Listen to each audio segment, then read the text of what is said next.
Bismillahirrahmanirrahim. Assalamualaikum warahmatullahi taala wabarakatuh.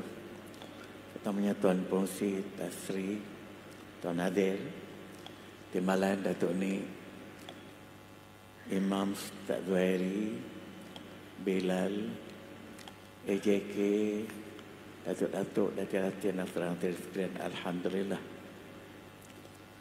Kita pergi cuba buka muka surat yang kita baca tadi, Al-Quran. Itu bagus tu. Keseluruhan muka surat itu saya rasa patut saya terjemah sikit lah ya. Alladzina ya'kuluna ar-riba la yaqumuna illa kama yaqumu alladhi taqabbathu syaitan. Saya terjemah gitu terus ya. Tak usah saya baca nanti ambil masa. Sebab saya tengok Al-Quran ni pun tak ada terjemahan. Saya terjemah bahasa saya ajalah ya. Kalau siapa yang tengok dalam handphone tu mungkin bahasa tu lah, tapi makna insya-Allah tak berubah. Orang-orang yang memakan riba, tetapi kalau dia bangun pun sama seperti orang yang disampuk oleh syaitan. Kerana mereka mengatakan jual beli itu dengan riba sama aja. Ini cerita lama dah. Pihak Yahudi yang menimbulkan riba ini pun dia kata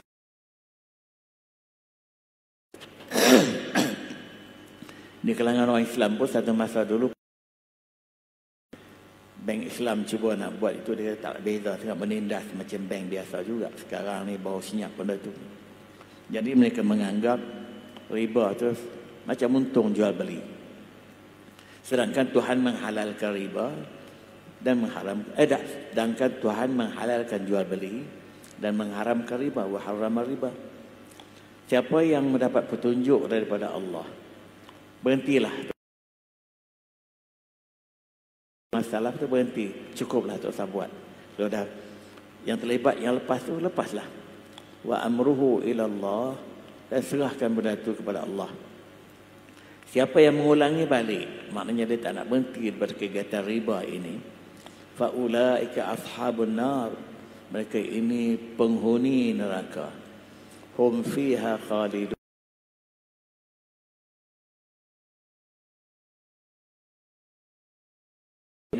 Nampaknya tajuk ini mungkin ambil sebahagian masa pada pagi.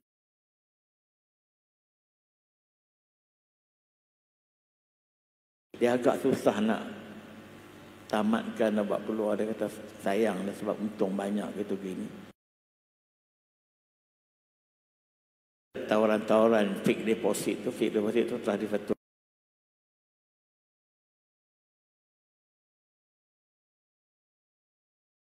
Tuhan-tuhan sekalian, orang ini penghuni neraka dan mereka kekal di dalamnya. Dosa riba bukan dosa kecil, dosa besar. Sebab tu ramai di kalangan kenalan-kenalan saya yang ada banyak simpanan-simpanan yang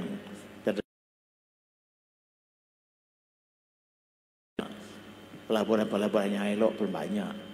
Tapi yang clearly terlibat dengan riba, dia orang sanggup mengeluarkan dan masuk tabung haji semuanya.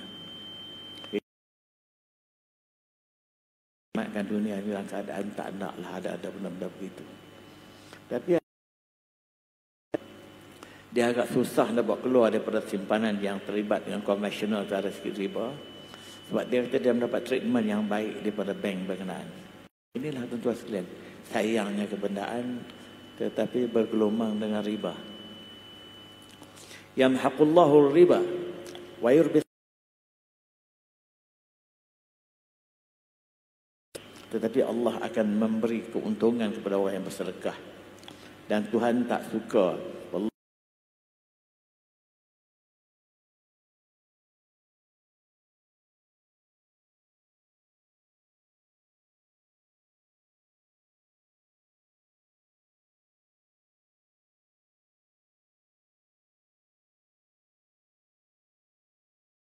Ya ayyuhalladzina amanu taqullaha wa dharu ma baqiya minir riba.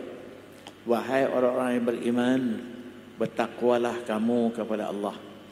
Tinggalkanlah baki-baki riba yang kamu telah buat itu, berhentikanlah. In kuntum mu'minin, kalau kamu benar-benar beriman. Maknanya kalau orang tu benar-benar beriman, berhentilah, yang lepas tu lepaslah. Kalau masih nak teruskan juga benda yang dah clear cut haram dan dia pun tahu. Mengikut ayat ini dalam tafsiran mafhum mukhalafah, seolah-olah dia tak beriman. Itulah tuan-tuan sekalian. Minta maaf ni, saya bukan nak membuat sesuatu yang baru, benda dah lama dah. Cuma saya nak mention kebetulan kita jumpa ayat ini. Kalau dia tak berhenti, dia teruskan yang keadaan tidak ada alasan pun, sedangkan telah tahu betul-betul benda begitu, kamu bukan orang yang bertakwa dan kamu bukan orang yang beriman. Fa in lam taf'alu fa'dhanu biharbin min Allah. Kalau kamu tak buat begitu, fa'dhanu, kamu bersedialah mendapat perang daripada Allah, kemurkaan yang sangatlah, peperangan. Biharbin ni makna perangan daripada Allah wa rasul dan rasulnya. Wa in tubtum, kalau kamu bertobat, maka kalau kamu berhenti, falakum ru'usu amwalikum, kamu ambillah balik modal-modal tu. Jangan ambil riba aja. Ambil balik modal itu. La tazlimun kana zu usratin fanidratun ila maisarah. Kalau orang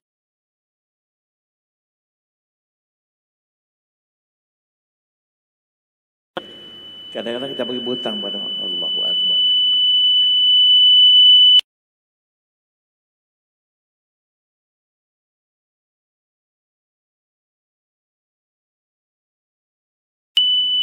Kalau orang yang berhutang itu, dia yang kita ambil riba charge kepada dia tu, seperti yang dibuat cati-cati lah kalau zaman dulu. Cati pun sekarang ni masih ada tapi dalam bentuk moden. Tunggulah sampai dia senang untuk dia bayar balik. Kita sabar. Wa in tasaddaqu, kalau kamu sedekahkan tu, ambil lah yang telah terlibat dengan riba tu kepada dia, itu lebih baik kepada kamu. In kuntum ta'lamun, kalau kamu menyadarinya. Wattaqu yauman, ini penting ni, peringatan ni. Wattaqu yauman turja'una fihi, hari itu kamu akan dikembalikan kepadanya. Hari apa ni? Hari kiamat, hari mahsyar, hari kita akan ditimbangkan. Ilallah, kamu akan dikembalikan. Ma tuwaffa kullu nafsin ma kasabat. Kemudian akan dibalas setiap jiwa itu apa yang dia buat. Apa yang dia buat di dunia ni akan dibalas. Ingat pada hari itu. Wa hum la yuzlamun, dan kamu sekali-kali tidak dizalimi. Itu peringatan yang cukup tegas tentang kemurkaan Allah, tentang amalan.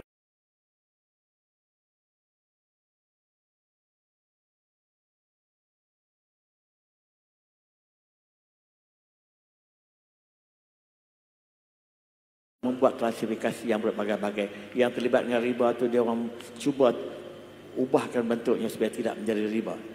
Ibadat kita lah. Saya tak katalah no, tapi jawapan tu Islam makin lemah. Tapi kalau Al-Quran yang dipertahankan akan berterusan. Saya nak bagi satu kes. Soviet menguasai 70 tahun lebih pemerintahan komunis. Tiba-tiba apabila hanya Soviet Union dalam berapa tahun, tak ingat tahun berapa, baru je 20 tahun lebih gitu, 30 tahun.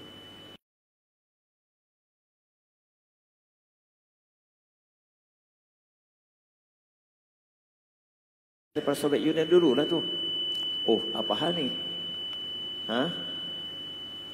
Tak boleh nak ceramah saya kalau macam ni. Terganggu seorang, minta maaf ya. Maka dengan sebab itu, orang kata tak ada masa depan lah Islam.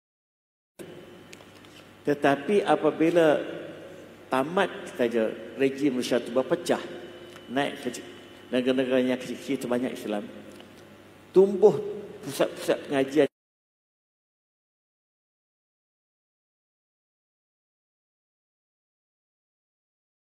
Masa 70 tahun, 70 tahun lebih. Di bawah pemerintahan komunis itu,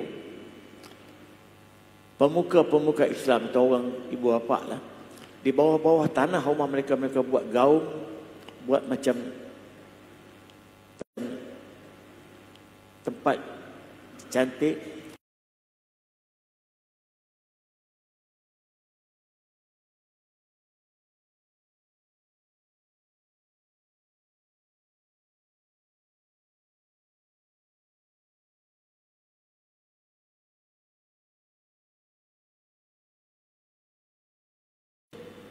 Berapa tahun tu? Banyak tempat buat macam tu, bukan satu dua. Jadi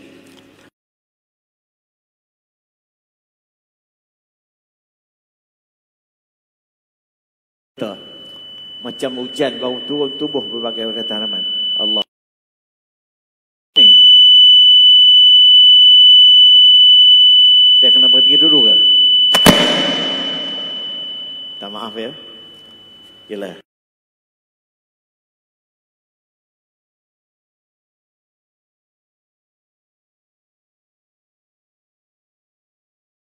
Terimalah. Jadi tumbuhnya pengajian Al-Quran macam cendawan. Jadi hidupnya semula pengajian Al-Quran ini kuat seperti biasa sebelum itu. Dia orang tak boleh hapuskan yang lain. Yang lain semua berjaya dihapuskan. Bahkan orang yang kuat-kuat Islam zaman itu dah mati banyak. Tapi generasi baru itu kuat seperti sekarang. Sehingga Putin sendiri menghormati agama Islam terlebih pada agama-agama lain. Dan masjid yang terbesar yang dibantu oleh Turki ialah berada di Rusia, tak ingat di Moskow ke di mana. Dan tuan-tuan tengok semayang raya sampai mencecah 2 juta orang di jalan-jalan Moskow. Ya tak? Tuan-tuan tengok. Sebab dia Al-Quran lah yang menghidupkan benda itu semua. Jadi apa yang saya nak cakapkan pada pagi ini tuan-tuan sekalian begini. Ini bukan nak menyusahkan. Kalau kita anggap Al-Quran lah mestinya kita memahami Al-Quran, baru dia akan jadi benteng. Saya agak tak berpuas hati, bukan saya tak setuju. Kalau sekadar kita mengulangi bacaan Al-Quran walaupun sebulan kita habis 3 kali, tapi dengan tidak memahami butirannya, maka itu agak kurang berkesan. Sebab Al-Quran itu sendiri dia turun sebagai kitab hidayah. Alif Lam Mim, Al-Muttaqin. Alif Lam Mim, zalikal kitab, itulah Al-Quran. Zalikal kitab la raiba fihi, yang tidak ada keraguan padanya, menjadi petunjuk kepada orang yang bertakwa. Bagaimana nak jadi petunjuk kalau kita tak dapat memahami? Dan kerana tak begitu memahami Al-Quran lah yang kadang-kadang wujud penyalahgunaan Al-Quran. Penyalahgunaan Al-Quran. Al-Quran digunakan dalam bentuk jampi mentera yang kadang-kadang tak relevan. Yang relevan tak apa. Yang betul tak apa. Yang tak betul. Seperti ayat in kuntum tuhibbunallaha fattabi'uni yuhibbukumullah. Ayat Quran itu. Nabi kata kalau kamu cinta kepada Allah, ikut aku, Allah akan cinta kamu. Tapi pada pemuja-pemuja wanita guna ayat ini untuk amalkan ayat ni, pergi hembus 2-3 petang di rumah perempuan berkenaan, perempuan itu suka. Penyalahgunaan banyak dalam penggunaan ayat Quran apabila tak di-apply dengan keadaan yang betul. Al-Quran itu memang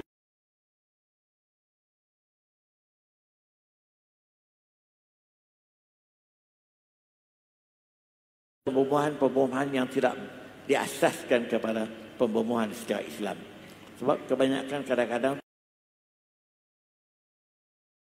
Maka dengan sebab itu tuan-tuan sekalian, untuk menjamin benda itu tidak,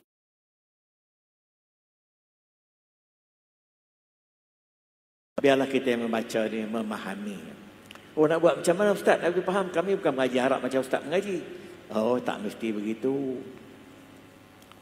Sekarang ni simultaneous translation ada dalam IT. Al-Quran baca keluar yang tak hebat pun ada. Mau tak mau aja. Ya tak? Tapi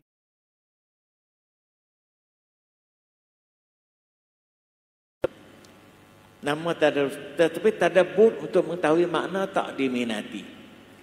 Jadi kalau bulan puasa dia lebih berminat kalau nak habis berapa kali. Tak berapa berminat untuk mengetahui kontennya. Nah, ini satu. Saya kata juga pada malam tadi, kepada semua makhluk, tanpa mengira binatang ke manusia ke pokok ke, semua dapat rezeki daripada Tuhan.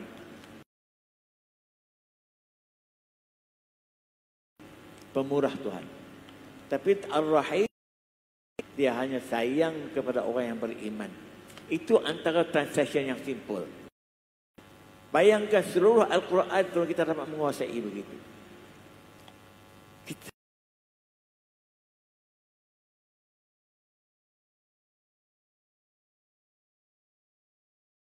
benteng utama yang melindungi kita daripada tersesat dan sebagainya ialah ajaran tidak pun bukan setakat daripada pendapat ulama, bukan setakat daripada hadis, dia orang akan perkuatkan dengan ayat Quran. Jadi dengan sebab itu saya menyerulah, tingkatkanlah penguasaan kita tentang Al-Quran ini. Jangan sekadar kita membacanya sebagai rutin harian untuk membanyakkan bacaan, tapi cuba tingkatkan pemahaman. Jadi saya cakap tu secara liberal sikitlah, bukan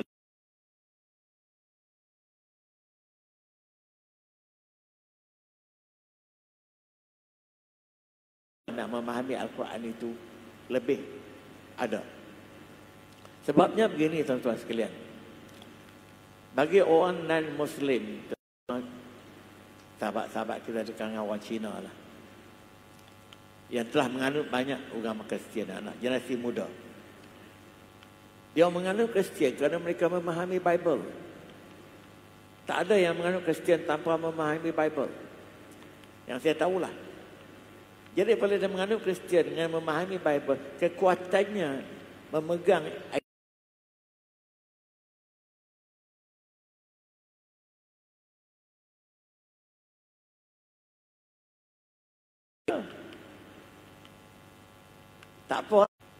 tak apalah kita terima ulama yang macam-macam hari ini.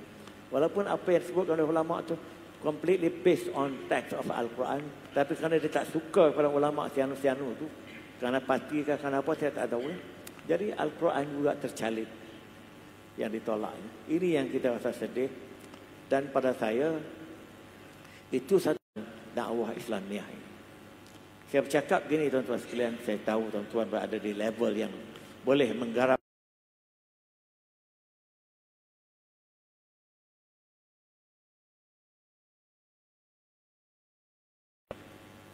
kita semua mempunyai anak-anak. Anak-anak pula terpelajar. Tak kira lah apa terpelajar. Dan lazimnya terpelajar. Lazimnya saya tahulah. Janganlah kita lepas tangan terus. Kerana dia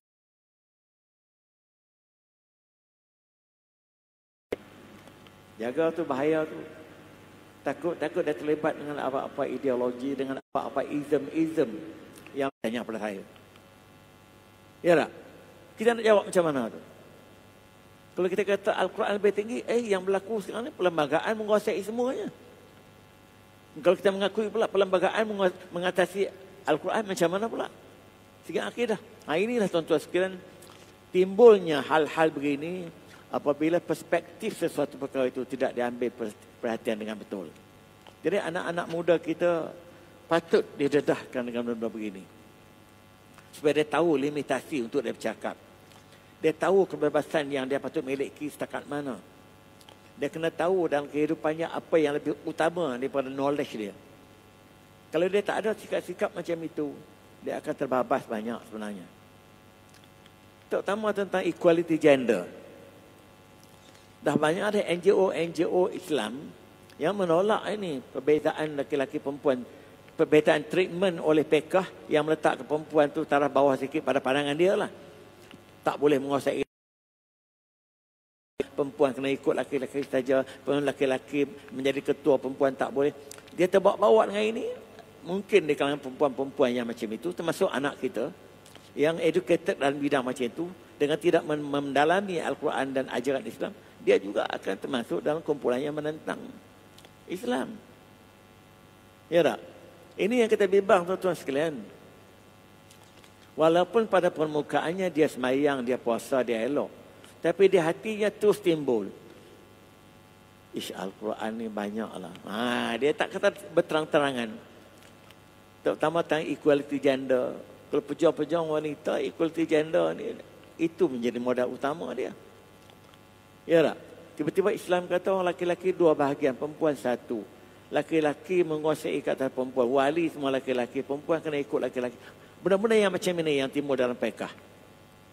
Kalau anak-anak perempuan yang agak revolutionary dia punya mentality, jadi kita kena berhati-hati tuan-tuan sekalian. Bukan sahaja kita yang selamat, kita nak anak-anak kita, zuriat kita juga kita selamat. Jadi itulah antara mesej penting yang saya nak sebut pada pagi ini sebelum saya memulakan menyambung tajuk akidah kita. Maaf ya, itu curahan hati berdasar kepada apa yang saya faham dan saya observe dalam kegiatan berdakwah sejak sekian lama. Dia bukan sampai peringkat, kadang-kadang lebih serius daripada itu pun ada. Dia tahu anaknya oleh sebab melalui kehidupan moden, kehidupan bebas, keluar masuk dengan boyfriend ke girlfriend, tak kira lah. Balik lewat, dia nak bertanya khabar pun tidak, kadang-kadang takut menyinggung perasaan anak. Dia dengan isterinya mungkin orang masjid, orang surau, dah dia pencin dah. Tapi dia nak menyuarakan teguran kepada anak yang begitu tak sampai hati, dia berbagai-bagailah. Ini telah ada dah. Banyak perkara sosial tuan-tuan akan timbul. Asalnya bukan ada masalah-masalah pergaduhan. Gap knowledge dan gap komitmen Islam tu berbeza antara kita dengan kita, generasi kita, dia generasi dia. Maka di sini akan sedikit sebanyak merenggangkan hubungan ke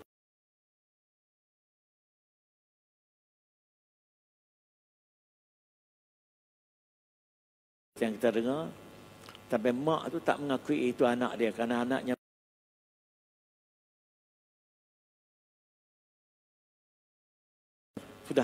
sudah terantuk baru tengah dah nasi dah menjadi bubur. Dan beginilah yang saya selalu mention dalam hal nak menjaga Islam ini, benteng utamanya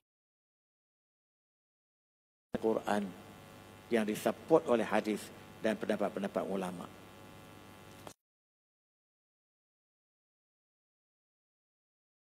Selepas pada sifat tauhid, sifat wujud, dalam sifat salbiah. Salbiah itu ada 6 sifat. Ini pendekatan Asy'ari Maturidi. Qidam baqa' mukhalafatu ta'ala lil hawadith, qiyamuhu ta'ala li nafsih wahdaniyat.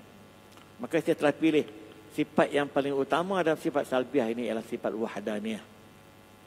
Sifat tunggal. Begini isunya tuan-tuan sekalian. Tentang isu serius. Semua agama mengakui adanya pencipta. Sama ada nama Allah, nama God, nama Vishnu, nama Dewa, nama itu soal lain. Tapi semua mereka mengakui adanya pencipta alam ini. Dalam bracket adanya.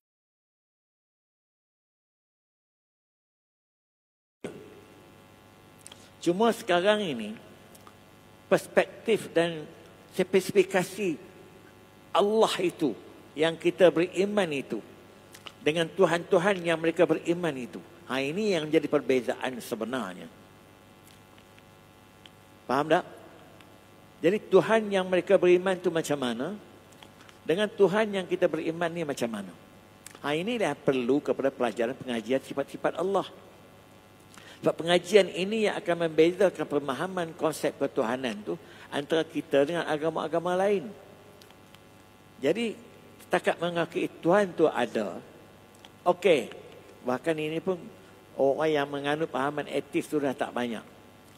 Tapi saya dengar dalam video baru ni, orang yang tidak beragama di China masih 60% lagi.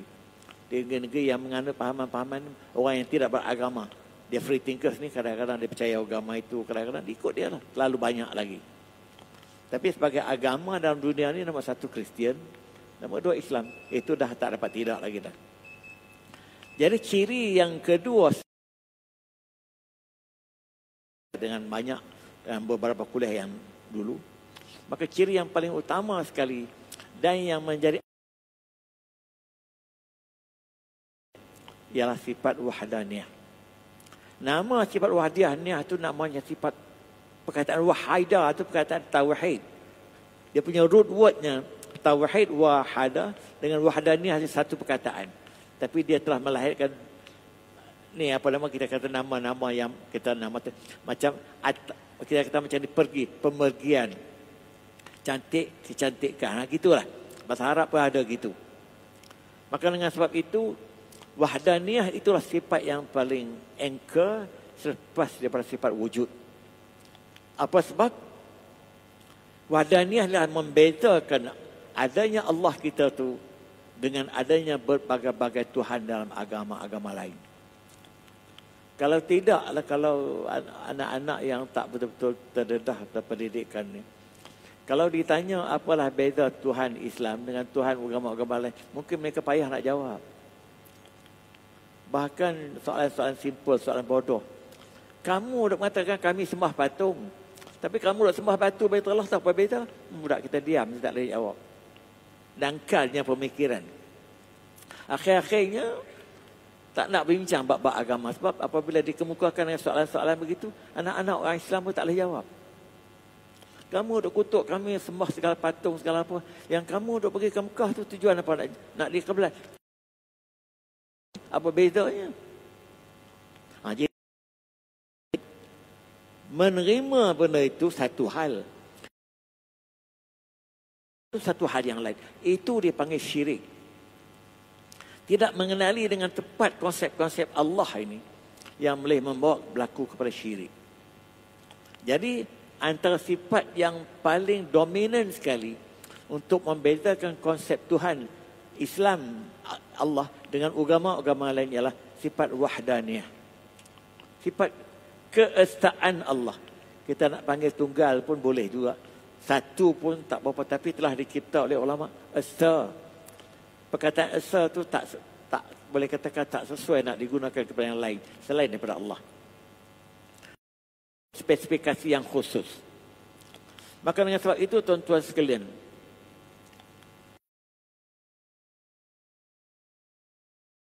oleh ulama sebagai ayat utama yang menentukan sifat wahdaniyah ini. Dan dikatakan dalam tak silap tiada hadis pada kekuatan Qul huwallah itu seolah-olah 1/3 daripada Al-Quran. Sebab itu kalau kita solat tuan-tuan sekalian, kita solat hajat, kita solat apa juga solat-solat sunat, kita tak mampu nak baca surah banyak-banyak. Ada ulama kata kita baca Fatihah, rakaat yang pertama Quliyah, rakaat yang kedua Qul huwallah. Betapa kekuatannya surah-surah ini. Sebab kekuatan ini, surah ini menjurus ke arah tauhid, ke arah sifat wahdaniyah. Kita tengok. Qul huwallahu ahad. Katakan wahai Muhammad, Allah itu satu. Dah clear dah. Allah itu tak boleh berbilang-bilang. Dah menolak beberapa izam-izam dunia. Beberapa ideologi dan agama-agama lain. Tuan-tuan dah lebih tahu daripada saya. Ada yang satu agama mengatakan Tuhan 1/3, 3/1. Ada yang ada agama yang menganggap Tuhan itu ada 7 jenis Tuhan. Ada pula agama menganggap ada Tuhan baik, ada Tuhan tak baik.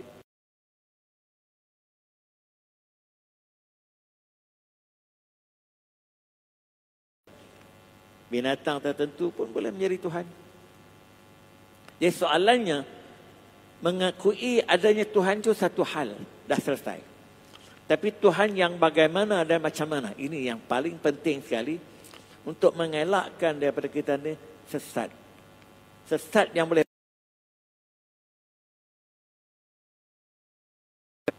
Maka sebab itu tuan-tuan sekalian, penguasaan beginilah yang amat penting dalam pengajian sifat doa untuk membezakan konsep ketuhanan dalam Islam dengan agama lain. Saya terdengar berita-berita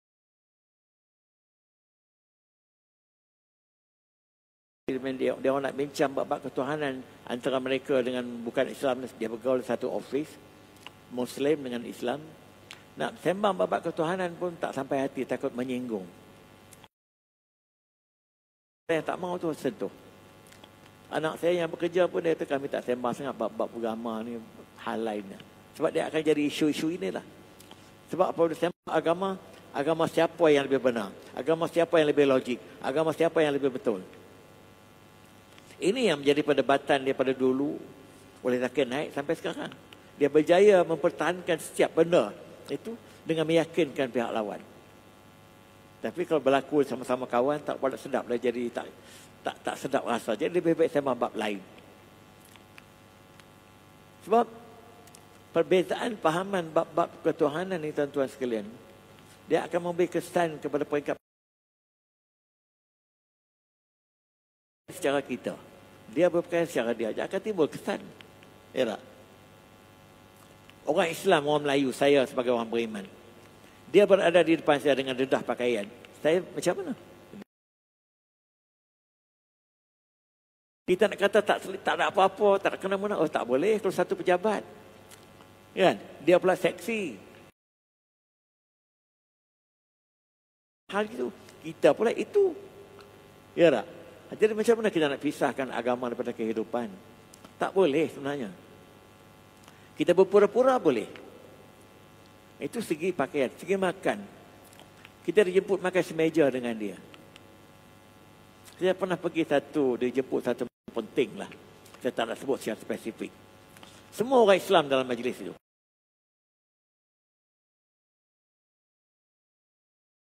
Apa nak minum ni? Rupa-rupanya itulah. Tapi majlis itu majlis meraihkan saya.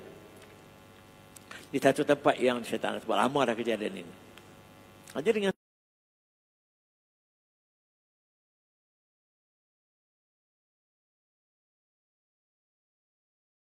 makan minum tu boleh kita elak. Tapi kalau benda melibatkan minda tentang Tuhan, tentang adanya Tuhan, tentang ini yang jadi isu utama. Jadi ciri-ciri yang memisahkan kita daripada ciri-ciri agama-agama lain tentang hal ketuhanan amat perlu kita ambil tahu. Untuk kita mengenali Allah yang kita sembah itu tak sama dengan Tuhan.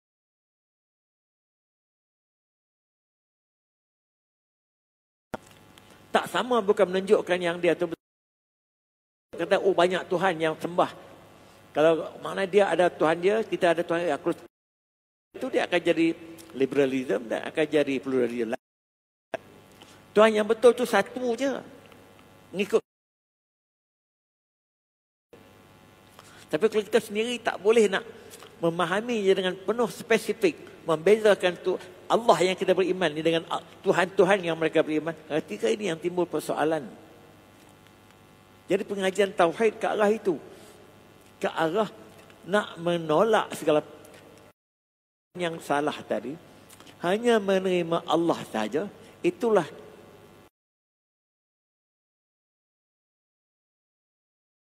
Allah. Tiada Tuhan yang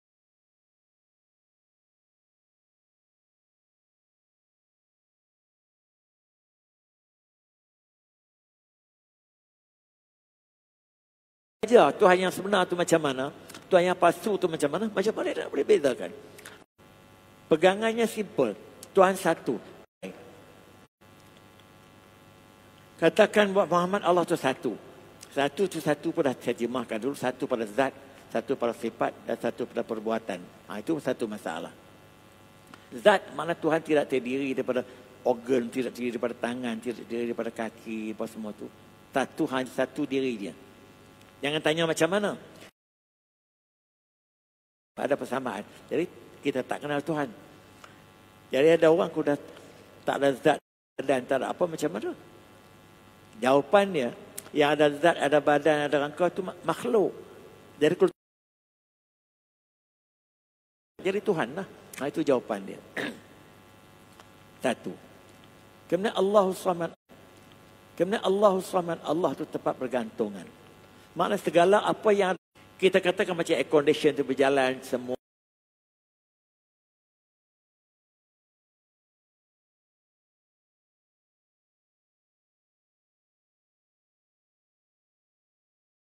Takkan alam yang sebacam ini, kehebatan alam yang begini, tidak ada kuasa di sebalik sistem yang Tuhan telah buat.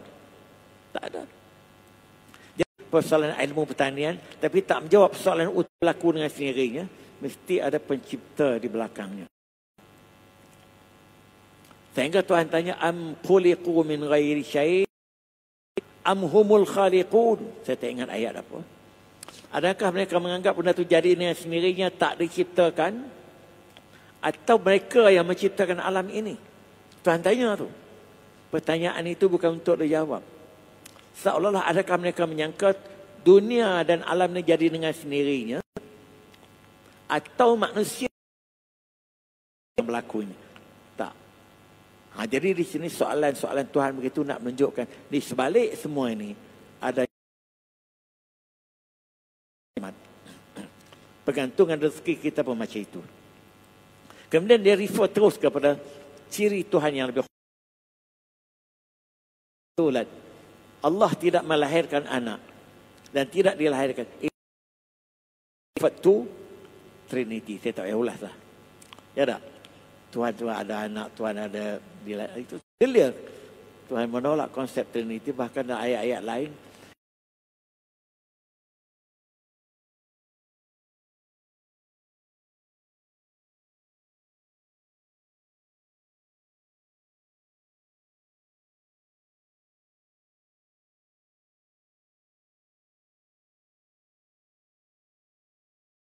Saya tak boleh jawab soalan itu pun dah keliru.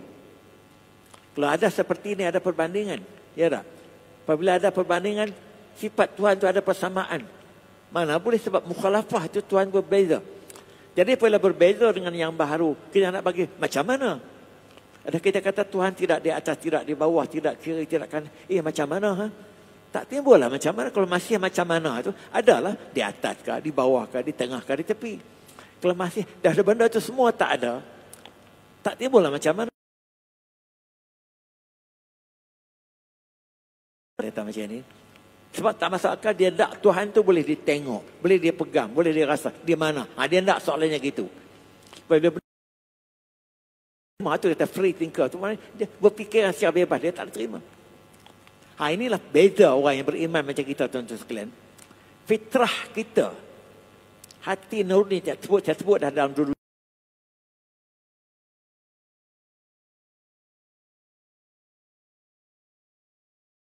Tinggi. Dia tak kata ada kuasa yang menentukan sistem ini. Walaupun dia tak mengenali betul-betul dengan tepat. Kuasa inilah yang dipanggil pencipta.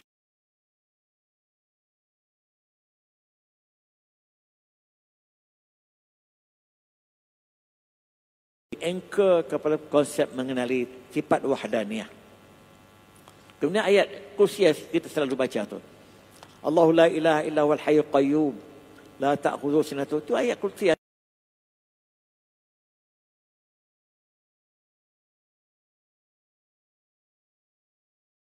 Surah Al-Baqarah 163.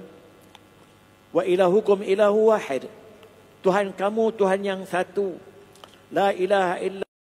Tidak ada Tuhan yang lain melainkan dia saja. Segala Tuhan lain semua palsu. Ar-Rahmanur Rahim. Dia Maha Pemurah, Maha Pengasihani. Inilah antara ayat-ayat yang menentukan sifat wahdaniyah Tuhan. Terus saya nak berhenti, saya nak tambah sikit lagi. Tuhan cuba memberikan gambaran ini secara akal. Tuhan kata, dah tuan-tuan tengok dalam surah Al-Anbiya ayat 22. Lau kana fihima alihah illallah lafasadata. Fasubhanallahi rabbil arsyil azim. Fasubhanallahi rabbil arsy amma yasifun. Kalaulah pada menjaga langit dan bumi ada lebih daripada satu Tuhan. Kata lebih daripada satu Tuhan. Seperti setengah agama itu. Selain daripada Allah. La fasadata. Pasti langit dan bumi ini berkecai, hancur. Akan berlaku pertembungan. Memang pemimpin pun tak boleh ada dua. Ini kepala Tuhan nak ada dua. Fasubhanallahi rabbil arsy amma yasifun. Tentulah Allah itu Maha Suci. Allah yang menjaga semua arasy ini. Tentulah Allah Maha Suci daripada apa yang mereka bayangkan itu. Daripada sifat-sifat persamaan. Sifat Tuhan itu lebih, tentu itu semua tak betul. Itu maknanya. Kemudian itu ayat yang ke Al-Anbiya 22.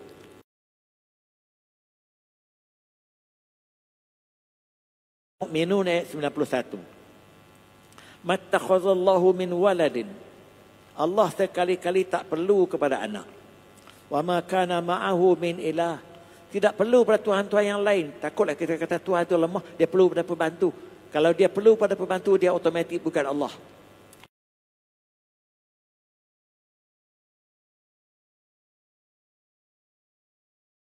maka dia bukan Allah. Idzan la dhahaba kullu ilahin bima khalaq. Kalau Tuhan itu lebih daripada satu, maka setiap satu Tuhan tu dia akan ikut cara dia sendiri. Dia nak cipta ikut cara dia. Dan masing-masing apabila lebih daripada satu Tuhan, antara Tuhan dengan Tuhan dia akan cuba melebihkan Tuhan yang lain. Jadi tentulah benda tu tak masuk akal. Fa subhanallahi amma yasifun. Sekali lagi Tuhan ulang ayat yang sama. Daripada apa yang mereka bayangkan begitu. Mana Allah bukan begitu.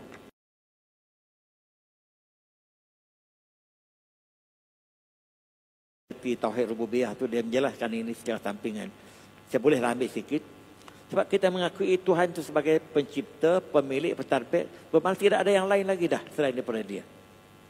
Dan apabila tidak ada lain selain daripada dia, maka itu dia panggil Tuhan itu Tuhan yang satu, yang esa. Jadi saya rasa saya berhentilah setakat itu untuk pagi ini. Sebab ada dua perkara penting yang saya sentuh pagi ini. Yang pertama tadi saya uraikan sikit tentang konsep riba sebab kebetulan kita baca. Yang kedua saya ulaskan dengan panjang juga. Kepentingan kita perlu mendalami konten Al-Quran. Saya tak sebut mempelajari bahasa Arab.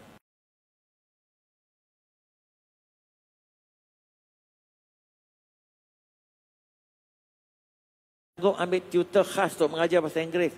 Bayar sampai...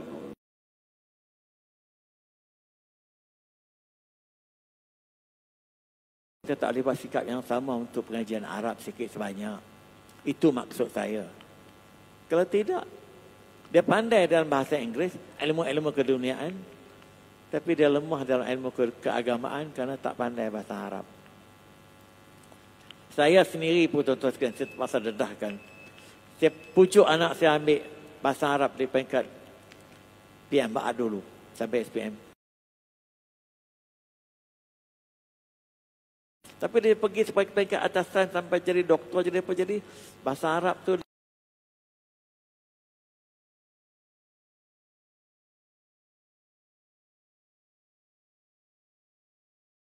begitu kuat.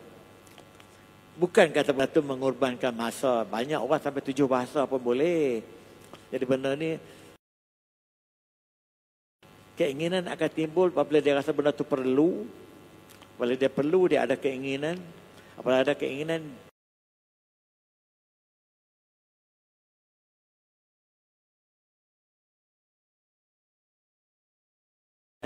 maka tidak ada usaha sama sekali ke arah itu. Akhir-akhirnya teruslah bergelombang dengan ilmu-ilmu sekular, ilmu-ilmu moden ini.